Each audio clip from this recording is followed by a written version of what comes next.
दूर्व धर्म धुरंधरं शील रास शुभाननम वयम बंदा मय बंदाम भीमम वेद नाम काम। हम सबसे पहले उस व्यक्ति को नमस्कार करते हैं, सत सत नमन करते हैं जिसने अपनी चार औलादों को आप लोगों के लिए, आपके समाज के लिए कुर्बान कर दिया। मेरे से पहले बहुत से बतौले बनाने वाले लोग आए, उनमें से मैं भी एक हूं। मैं केवल 5 मिनट बोलूंगा, लंबा चौड़ा बोलने की कोई आवश्यकता नहीं है। क्यों कि मैं अपने 50 वर्ष के भिक्षु जीवन में ढेर सारे संगठनों को देख रहा हूं। कुकरमुत्तों की तरह, जैसे बरसात में कुकरमुत्ते उपज आते हैं, वैसे ही हर 2 साल 3 साल बाद ढेर सारे कुकरमुत्तों की तरह संगठन निकल आते हैं। लेकिन कोई सामाजिक परिवर्तन की बात करता है, कोई शोषण को दूर करने की बात करता है, कोई कहता है कि हम आग लगा देंगे, कोई कहता है कि हम कुर्बान हो जाएंगे, कोई कहता है कि हम सब कुछ लुटा देंगे। अरे भाइयों, मेरी तरफ मुखातिब हो अल्लाह ताला के मानने वाले लोग, तुम कुछ भी नहीं कर पाओगे। कितने भी संगठन बना लेना, कितने भी आंदोलन चला लेना, कितना भी गाना गवा लेना, वो क्यों कि 4 जो स्तंभ होते हैं, पहले मेरे से पहले बताया था कि कॉन्स्टिट्यूशन में 4 स्तंभ हैं, लेकिन आपके चारों स्तंभ टूटे हुए हैं, टांग तोड़ी दी गई है। कार्यपालिका उनकी है, न्यायपालिका उनकी है, विधायिका उनकी है, पत्रकारिता उनकी है। तुम्हारा झुंझुना है, कुछ भी नहीं है तुम्हारा। जब तक विधायिका नहीं बदलेगी, सदन में तुम्हारे लोग नहीं होंगे, तुम्हारे लोग विधायक नहीं बनेंगे, तब तक कुछ होने वाला नहीं। क्योंकि विधायिका भी कार्यपालिका को बनाती है, आईपीएस आईएएस वो लोग बनाते हैं और डिप्यूट करते हैं। न्यायपालिका से न्याय मिलता है। बाबरी मस्जिद छीन ली गई, तुम्हारी हर जगह पिटाई हो रही है। मूंछें रखने के बाद जितेंद्र मेघवाल को मार दिया गया, इंद्रपाल मेघवाल को घड़ा छूने पे मार दिया गया, हाथरस के जिला कासगंज में दलित की बारात को नहीं छोड़ने दिया। हम लोग आज विकल्प ढूंढ रहे हैं, और ये जो मंच है ना, ये ऐसा वैसा मंच नहीं मुझे दिख रहा है। ये कुछ बदलाव करना चाहता है, लेकिन बदलाव करने से पहले मैं बता दूं, सामाजिक मंच हमेशा बिकते आए हैं, बेईमान लोग हमेशा बिकते आए हैं। जिग्नेश दलितों की बात करता था गुजरात में, कांग्रेस से समझौता कर लिया। कन्हैया कुमार बहुत बड़ी तकरीर देता था बहुजन महापुरुषों के ऊपर, वो भी बिक गया। रामदास आठवले ने दलित पैंथर बनाई, वो भी चला गया। रामराज उदित राज ने प्रसंग का संगठन बनाया, वो भी बीजेपी में चला गया। ये आपको बताएं, ये चंद्रशेखर आजाद ने भीम सेना बनाई, भीम आर्मी। यही बालक राम जी ने उसे जेल से छुड़ाने के लिए बड़े बड़े कार्यक्रम जंत्र मंत्र पर किए। हम लोग जब तक जुड़े हुए थे, जब तक वो सामाजिक संगठन था, और आप लोगों से भी हम जब तक जुड़े रहेंगे, जब तक आपका ये सामाजिक परिवर्तन का संगठन जिंदा रहेगा।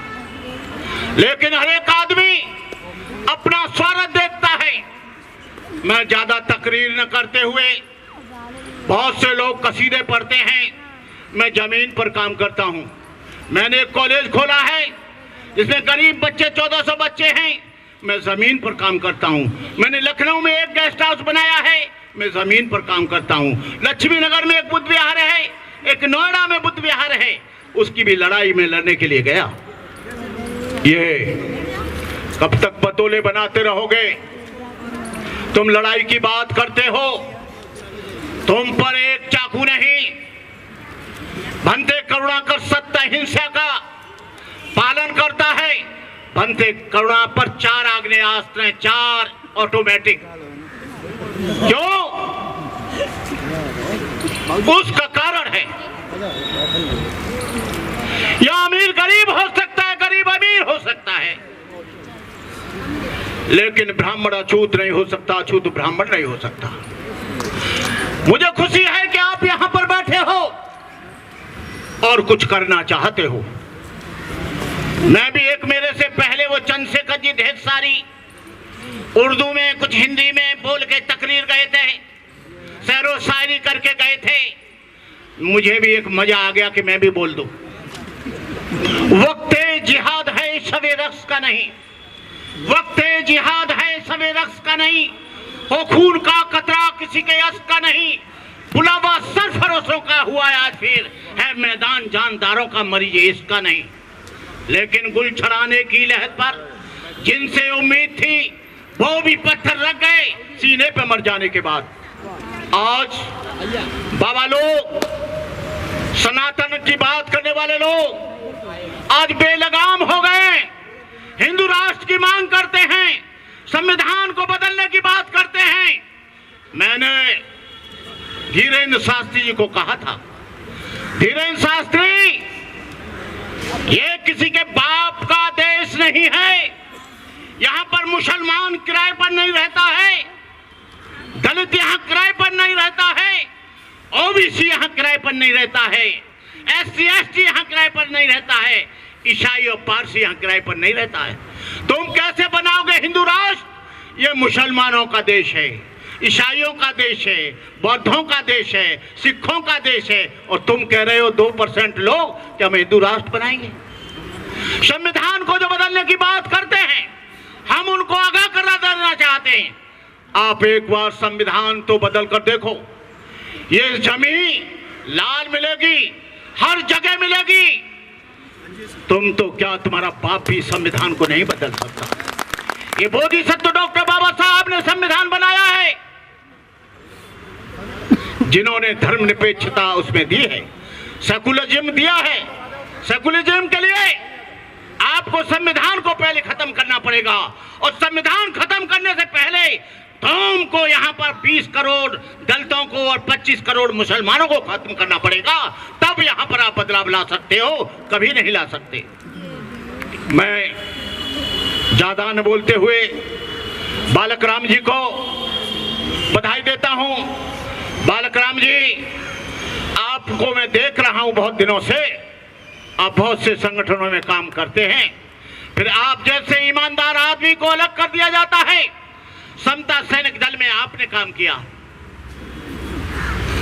भारतीय बौद्ध महासभा में आपने काम किया, भीम आर्मी में आपने काम किया, जो यहाँ के छितरे फितरे छोटे मोटे लट्टू पट्टू और भी संगठनों ने तुमने काम किया, लेकिन बेईमान लोगों के बीच में तुम कहीं टिक नहीं पाए। उसका कारण यह है, तुम्हारी ईमानदारी पर कोई शक नहीं है। शक है तो उन बेईमान लोगों के लिए, क्योंकि जो बालक राम जी को मैं बहुत दिन से जानता हूं, उन्होंने तन मन धन, और उस व्यक्ति का एक भी ऐसा उदाहरण नहीं मिलेगा कि उन्होंने किसी की चीटिंग करी हो। ये आपने संगठन बनाया है, लेकिन मैं आपको, आपके संगठन के लोगों को ये पूछना चाहूंगा, पार्टी एक दिन में नहीं बनती है, पार्टी के लिए टाइम चाहिए। आने वाले समय में 2024 में आप बताओगे, मैं नहीं, आप किस पार्टी को सपोर्ट करोगे? बीएसपी को करोगे? वोट तो आपका है ही है, मैं इसको राजनीतिक मंच नहीं बताता। समाजवादी पार्टी को करोगे, कांग्रेस को करोगे, भारतीय जनता पार्टी को करोगे, कम्युनिस्ट को करोगे, किसको करोगे? जिससे 2024 में तुम्हारी पूरी की पूरी सीटें एमपी की आ जाएं, प्रधानमंत्री दलित या पिछड़ा या मुसलमान बने, तब हम जानेंगे, तब यहाँ पर परिवर्तन आएगा। राजनीति एक ऐसी चाबी है, वहां से सारे दरवाजे खुलते हैं। आज आरएसएस बैठ गई 100 वर्ष बाद। आरएसएस के लोग आज गांव-गांव कथा करा रहे हैं, अंधविश्वास फैला रहे हैं, आडंबर फैला रहे हैं, ढोंग फैला रहे हैं, जातिवाद फैला रहे हैं। जातिवाद का जहर यहाँ पर जबरदस्त है। उस जातिवाद के खून को आपको कुचलना होगा। मैं इन्हीं शब्दों के साथ मैं अपनी बात, जब तक है ये चांद सितारे, जब तक है धरती अंबर, भारत ऋणी रहेगा, उसका अमर रहेगा अंबेडकर। बातों से कोई काम नहीं चलने वाला, मेरे भी भाषण से कोई परिवर्तन नहीं होने वाला। जब तक आप जमीन पर काम नहीं करेंगे, जब तक आप जमीन पर नहीं आएंगे, मैं देखता हूं सारे लोग जगह जगह मंच लगा रहे हैं। लगाना चाहिए, लेकिन ईमानदारी के साथ, समर्पण के साथ, त्याग और बलिदान के साथ। तुम कहते हो हम लड़ेंगे, आरएसएस का सारे कमरे के कमरे AK-47 से भरे पड़े हैं, तुम कैसे लड़ोगे? तुम कैसे लड़ोगे? तुम्हारी जेल हो जाए तो डर जाते हो। भंते करुणाकर फतेहगढ़ की जेल में, सेंट्रल जेल में 1972 में 1.5 साल जेल में रहा, और जिन लोगों ने जुल्म किया था उनको मैंने हाथरस के तालाब जाकर दोनों को गोली से भून दिया। क्या आप ऐसा करने के लिए तैयार हैं? बौद्ध धर्म किसी की हत्या करने की इजाजत नहीं देता, लेकिन मैं कहता हूं कि बौद्ध धर्म हत्या करने वाले को जिंदा जाने की भी इजाजत नहीं देता। हम लोग डॉक्टर अम्बेडकर के द्वारा बौद्ध धर्म लिया है। अहिंसा का पालन हम वहीं तक करेंगे। जो हमको कुछ नहीं कहता है, हम उसको कुछ नहीं कहेंगे। और जो हमारे ऊपर जुल्म करेगा, अत्याचार करेगा, आप उसकी जमीन तैयार कर लीजिए। मंचों से नहीं होगा, गांव में जाकर आपको लोगों को लाइसेंस दिलाने होंगे। बीएसपी की गवर्नमेंट के समय 14,000 लाइसेंस पूरे उत्तर प्रदेश में भंते करुणाकर ने दिलाए। अब वक्त बदल गया है। आपको मानसिक दृष्टि से, बाहुबल से, धनबल से, बुद्धिबल से मजबूत होना पड़ेगा, क्योंकि पहले आपके 3 बल समाप्त कर दिए गए थे। आपकी शिक्षा खत्म थी, बाहुबल खत्म था, धनबल खत्म था, आपको काजू बादाम नहीं मिलते थे, रबड़ी नहीं मिलती थी, अच्छा लड्डू नहीं मिलता था, इसलिए आपका मानसिक संतुलन कम था। भंते करुणाकर आज 4 बार ड्राई फ्रूट खाता है और उसके बाद समाज के बीच में आता है।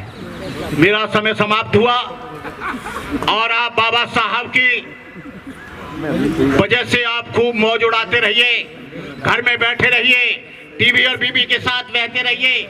जब तुम पर जूतों लात पड़ेगी 2024 में, तो आप फिर कहेंगे ये क्या हो रहा है। इसलिए भैया अभी समझ जाओ, तुम्हारे पास जो कुछ भी है वो बाबा साहब डॉक्टर अम्बेडकर का है। बाबा साहब के डॉक्टर अम्बेडकर के नाम पर सब कुछ कुर्बान कर दो, नहीं तो तुम वहीं पहुंच जाओगे गंदी नाली के सहारे। गंदे मिटा दो जमाने से कुनबा परस्ती, मिटा दो लुटेरों की शोषण की हस्ती, मिटा दो ये जातीयता वाली बस्ती, मिटा दो लुटेरों की शोषण की हस्ती। ये इन्हीं शब्दों के साथ मैं इस मंच के आयोजकों को और बालक राम जी खत्म कर रहा हूं। मैं माइक पकड़ा आदमी नहीं हूं, मैं छोड़ रहा हूं। मैं ऐसा नहीं हूं कि पूरा हुक्का मैं पी जाऊं और दूसरों के लिए कुछ न रहे। इन्हीं शब्दों के साथ जय भीम, नमो बुद्धाय। बहुत बहुत धन्यवाद।